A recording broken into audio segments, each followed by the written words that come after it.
The Red-Headed League, the strange job that hid a crime. London was a city full of secrets. Behind its crowded streets, old buildings, and endless movement, countless mysteries waited to be discovered. And in a quiet apartment at 221B Baker Street, Sherlock Holmes was ready for his next challenge. One morning, Dr. Watson found Holmes sitting in his chair, carefully examining a visitor who had just arrived. The man was unusual. He had bright red hair. His clothes were simple, but his expression showed confusion and concern. His name was Jabez Wilson. He was a small businessman who owned a pawn shop in London. But the reason he came to Sherlock Holmes was not a crime he had witnessed. It was a strange opportunity that had suddenly appeared in his life. Wilson explained that sometime earlier, his assistant told him about a mysterious organization called the Red-Headed League. According to the announcement, the league was created for men with red hair. The requirements were simple. The applicant had to be a red-haired man, he had to live in London, and he had to be willing to perform an easy job for a generous salary. Wilson thought it sounded ridiculous, but his assistant convinced him to apply.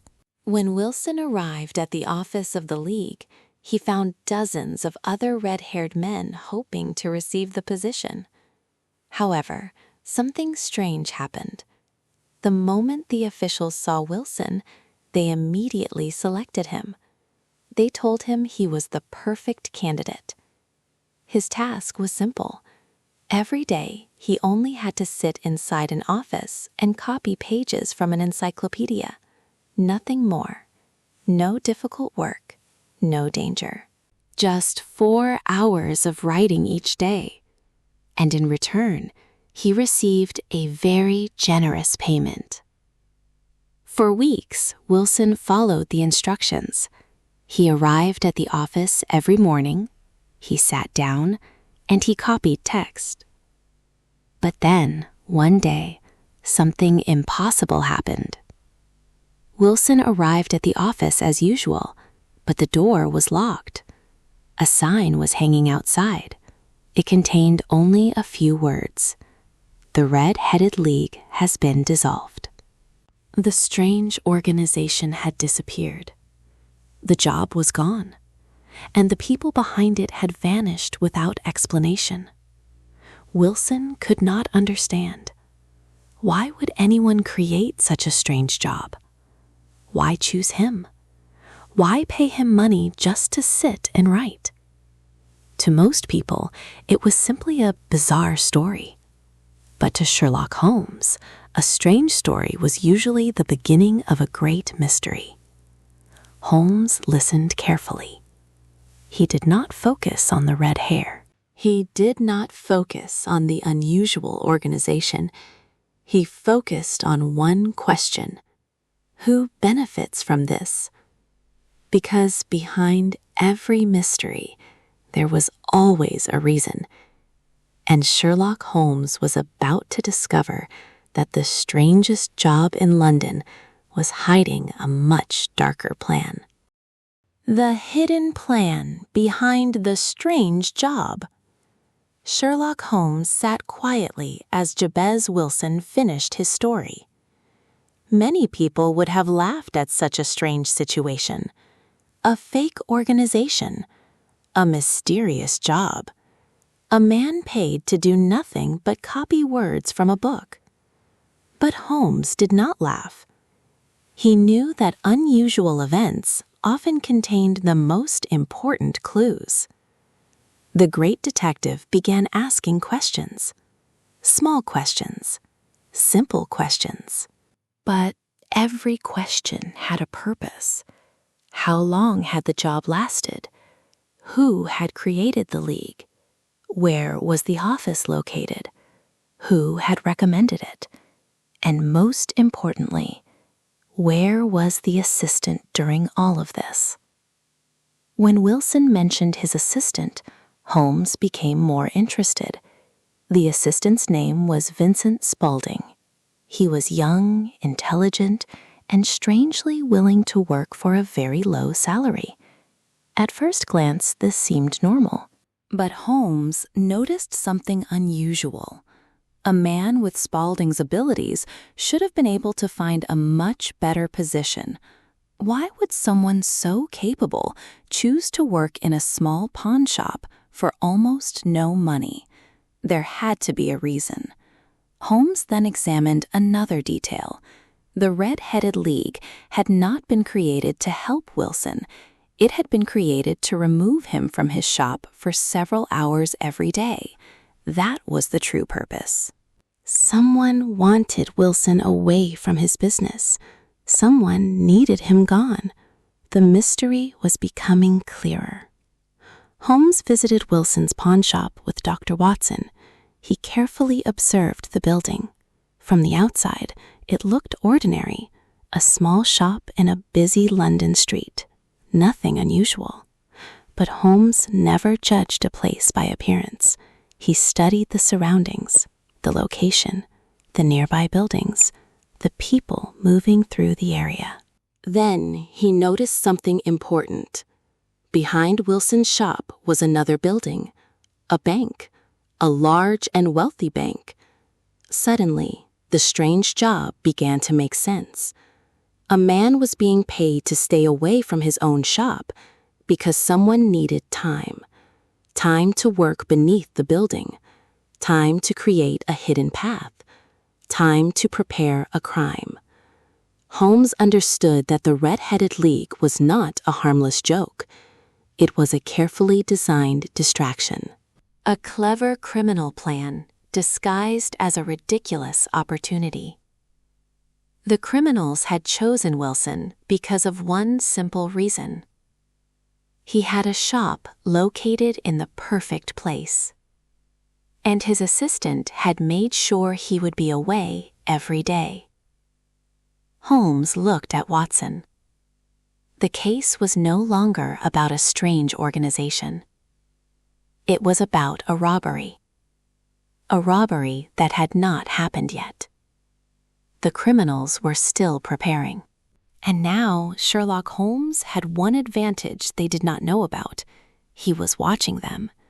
But time was running out. The final part of the plan was approaching, and Holmes had to move quickly before the hidden criminals made their final move. The night of the great robbery. Sherlock Holmes had solved the mystery. The strange organization, the unnecessary job, the disappearance of the Red-Headed League. All of it was part of one carefully designed plan. The criminals had created a fake opportunity for Jabez Wilson. They had paid him to leave his shop every day. They had kept him away from the one place where they needed complete freedom. But their true target was not Wilson. It was the bank next door. Holmes understood that the criminals were planning to enter the bank through a tunnel, a hidden passage beneath the ground. They were not stealing from the pawn shop. They were preparing to break into the bank's vault, and the clock was ticking. Holmes knew that criminals with such a clever plan would not wait forever. The robbery could happen at any moment. So he decided to act before they had the chance. That evening, Holmes met with Dr. Watson and two important figures, Inspector Peter Jones from Scotland Yard and Mr. Merriweather, a director of the bank. Together, they prepared for a secret operation. They would wait inside the bank. They would remain silent, and they would catch the criminals when they appeared. The night was dark and quiet. London had fallen asleep. The streets became empty. But beneath the city, a different story was unfolding. Inside the bank vault, Holmes and the others waited patiently. No one spoke. No movement was heard. Only the sound of time passing. Then, A strange noise came from below, a sound from the floor. The criminals were coming. The hidden tunnel had reached the bank. Slowly, the criminals opened the way into the vault. The first man appeared. Behind him came his partner. They believed everything had gone perfectly. They believed no one knew their plan. They believed the night belonged to them. But as they entered the vault, they discovered they were not alone. Sherlock Holmes was waiting. The surprise was complete. The criminals had spent weeks planning every detail, but they had forgotten one thing. There was someone who could see through their entire plan.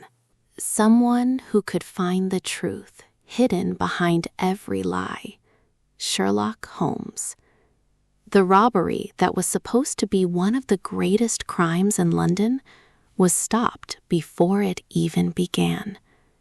The fake red-headed league had failed. The mysterious job had been exposed, and the criminals who thought they had created the perfect plan were now trapped by the very intelligence they underestimated. Holmes had not defeated them with force. He had defeated them with observation, with logic, with the power of a brilliant mind. But the question remained, who were these criminals? And how had Sherlock Holmes discovered their secrets so quickly? The answer would reveal why this case became one of the most famous adventures of the great detective. The mastermind behind the plan. The criminals had been caught. The secret tunnel had been discovered. And the strange mystery of the Red-Headed League was finally coming to an end. But Dr. Watson still wanted to understand one thing. How had Sherlock Holmes discovered the truth so quickly? How had he seen through a plan that had fooled everyone else? Holmes explained that the answer was hidden in the smallest details. The criminals had created a story that seemed meaningless, a strange organization for red-haired men, a job that required nothing but copying books, a generous payment for almost no work. To most people, these details appeared random, but Holmes knew that criminals rarely waste time without a reason. Every action had a purpose. The Red-Headed League existed for only one reason: to keep Jabez Wilson away from his shop. The criminals needed hours of freedom. They needed a place where they could work without interruption, and Wilson's shop was the perfect location. Holmes then explained the importance of Vincent Spaulding. The assistant was not simply a hard-working employee. He was the criminal mastermind behind the entire plan. His real name was John Clay, a dangerous criminal known for his intelligence and ability to create complicated schemes. He had disguised himself as an ordinary assistant. He had gained Wilson's trust, and he had created the perfect distraction. The second criminal involved was his partner, who helped him prepare the tunnel. Together, they believed they had designed an impossible crime. But they made one mistake. They underestimated Sherlock Holmes.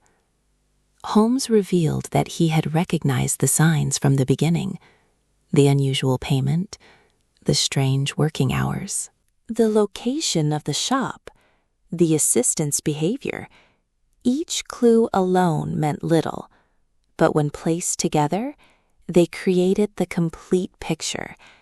This was the true power of deduction: noticing what others ignored, connecting what others separated, finding the truth hidden behind ordinary events. The criminals were taken away, the bank was protected, and Jabez Wilson returned to his normal life. The Red-Headed League disappeared forever. But the story remained, because it showed the world something important about Sherlock Holmes.